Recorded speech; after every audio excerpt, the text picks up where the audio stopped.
Hello, I'm Callum Bradke and welcome to the MLS Show. I'll be doing this video on the Colorado Rapids season preview, and there's no better time than the present to get it underway. So we'll start with the incomings.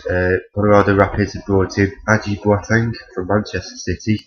He's a 22-year-old holding midfielder. I think a box-to-box midfielder is probably the better description of him. He's had 4 successive loan spells since during the Manchester City at Norwegian club Strømsgodset. He made 85 appearances over there, scoring 16 goals. They also brought in Alan Gordon, a 35-year-old target man. We know Alan Gordon, he's been around a long time in the MLS. 149 appearances, 52 goals. He's also played for Chivas before they went bust, Toronto and San Jose Earthquakes. So they also brought in Callahan and Hamilton through the draft system. They also got Courtney Ford from Denver Pioneers. Their outgoings, Sebastian Letou, he did a good job while he was at Colorado last year. He's gone to DC United. Dolignac, he's gone to Chicago. Jermaine Jones, that's a big one. He's gone to LA Galaxy. He was crucial, I'd say, in the way that they played last year. It's high energy. He was winning the ball upfield, carrying the ball forward for them. Being, the start of attacks, carrying it from defence to attack. He was the transition, and until he's into LA Galaxy, who aren't exactly going well themselves over the off season, losing Bruce Arena. But that is a big loss, Jermaine Jones from Colorado. Marco Papa, who did a good job as well during his time at Rapids. He's gone to Guatemalan side. I believe that's where he comes from. Gone to CSD Municipal. I'm not sure who they are. But also Conan Doyle has gone to Puerto Rico FC, and a player who I've not heard of before, he's gone to Sporting Kansas City. Go through the pre-season and what's gone on there. So in something called the Desert Diamond Cup, we had a 1-1 draw with Ventura County. Dominique Badgie, let's just say, he got the goal for Colorado. And then they played them again and had a 6-1 win. Caleb Calvert getting 2 goals, Badgie getting 1, Hairston getting 1, who scored a few last season as well. Zayaj, I'm not sure who that is, and Liam Callahan, who signed him through the draft. Then they played Kansas, Sporting Kansas City, a 1-1 draw. Powers scoring a penalty for them. Then they also played New England Revs, beat them 3-1. Caleb Calvert getting 2 goals, and Dominique Badgie getting the other one. Although their pre-season still hasn't finished yet, today, 22nd of February, they need to play New York City in their last pre-season friendly, I believe. End of last season, so they were knocked out during the playoffs by Seattle Sounders. It turns out that last season was Mastroianni's last season until he signed a new deal. It's 2019, that's when it ends, and you really think that, considering that the progress they made from last season, from the season before, it's a no-brainer to give Mastroianni a new deal. He transformed the way they played. You look at that, they were defensively solid, 32 goals conceded during the season, the regular season that is. Maybe a lack of goals going the other way forward, but you have to say that Pablo Mastroianni, he's done a fantastic job last season, and he definitely earns the new deal that he's been rewarded with. The president and Mr. Mastroianni himself has had his say on that. I'll start with Mastroianni. That I have been fortunate to be a part of this organisation, both as player and now the head coach. I appreciate the trust and confidence demonstrated by the Croncaves, and I'm eager to get back to work to prepare for yet another successful campaign. With the help of my coaching staff, we've been able to transform the culture of this organisation, and I'm very excited about the direction in which this club is headed. Tim Hinchy, the club president, he said, "We are very excited to announce the re-signing of Pablo as head coach of our club for years to come.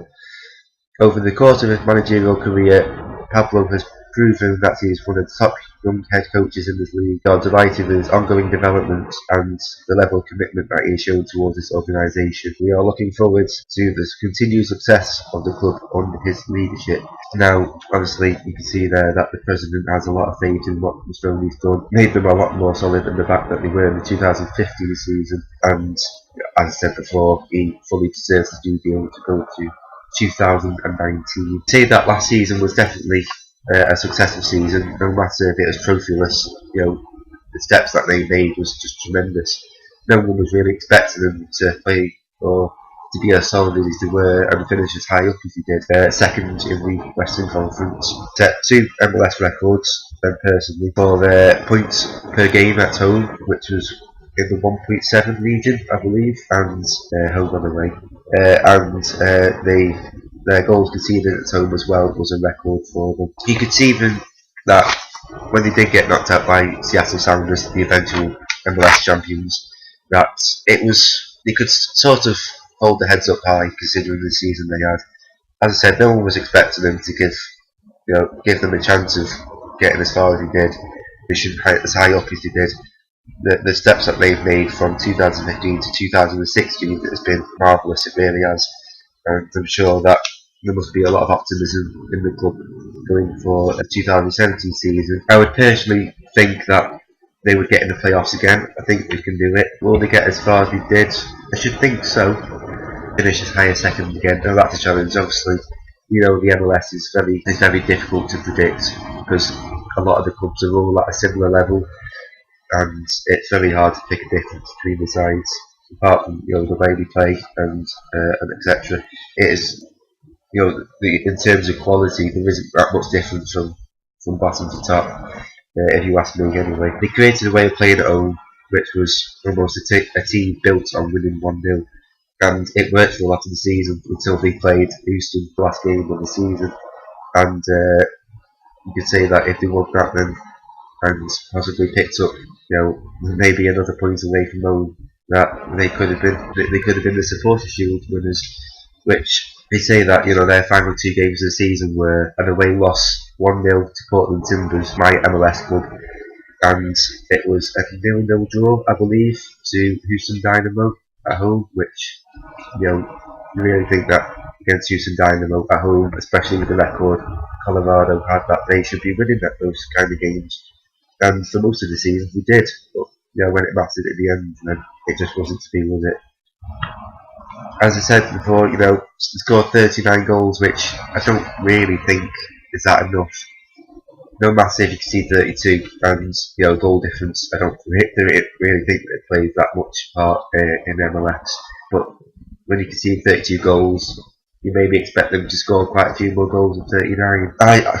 I would say that if they were able to score more goals, then they would have a lot more points. Obviously, the key to being successful is having a tight defence, but you also need to score more goals. They may have had a +7 goal difference, but I think that really they should be scoring a lot more than 39, if you ask me, because they've got some players in that squad like Gashi, Doyle, players who know how to score goals, and 39 over 34 games I don't really think is that good. I'll go for a bit of a prediction this season. I'm going to say that they can make the playoffs, Colorado. I think they can. Whether they'll get that far in it, I'm not quite sure. Probably the best way to tell is where they're at in the middle of the season. When you get to like August or July, August, get to about that time, then you can see how you can make a good prediction of how the season's going to end. Of course, by that time we never knew that Seattle Sounders were going to be the champions, and Portland Timbers the year before. There's that thing of a team that has a good run towards the end of the season, and they tend to do really well in the playoffs should they make it. So just a few things last season. As I said before, they should have won the Supporter Shield, if you ask me. Of course, SC Dallas did in the end, but some of the results at the end of the season, you can say that really, I think it should have been Colorado's, but it wasn't to be. The two final results, against Houston and Portland, it just wasn't to be. They only lost 6 times last season, which was a positive. All of them being away from home, which is a joint lowest with LA Galaxy, believe it or not. Their top scorer last season was Gashi with 9 goals. They were unbeaten at home, which is just it's fantastic if you be unbeaten at home. Of course, a lot of MLS is dependent on your home record. With all the travelling things like that. When you're at home, you have a big advantage, and if you're not going to make advantage of having that of playing at home and picking up your wins at home, then you're not going to finish that high up in the table, if you ask me. As I was saying before, can they do it? I'm not quite sure. You let me know. You let me know down in the comments what you think Colorado can achieve this season, and I will try and respond to you myself. If not, then I'm sure Baz from the MLS Show will. Thank you for watching. Please subscribe to the MLS Show. They do a fantastic job, because no other channel does what they do, and it's absolutely fantastic to watch. So please subscribe to them, like their videos, and you might see me knocking about on Twitter. You can follow me if you want to. Don't have to if you don't want to. At Callum Bradke, of course. Follow the MLS Show as well, and I shall see you soon. Description of him. He's had 4 successive loan spells since joining Manchester City at Norwegian club Strømsgodset. He made 85 appearances over there, scoring 16 goals. He's also played for Chivas before they went bust, Toronto and San Jose Earthquakes. So they also brought in Callahan and Hamilton through the draft system. They also got caught on the way. So we'll start with the incomings. Colorado Rapids have brought in Aji Boateng from Manchester City. He's a 22-year-old holding midfielder. I think a box-to-box midfielder is probably the better. They also brought in Alan Gordon, a 35-year-old target man. You know Alan Gordon, he's been around a long time in the MLS. 149 appearances, 52 goals. Hello, I'm Callum Bradke and welcome to the MLS Show. I'll be doing this video on the Colorado Rapids season preview, and there's no better time than the present to get it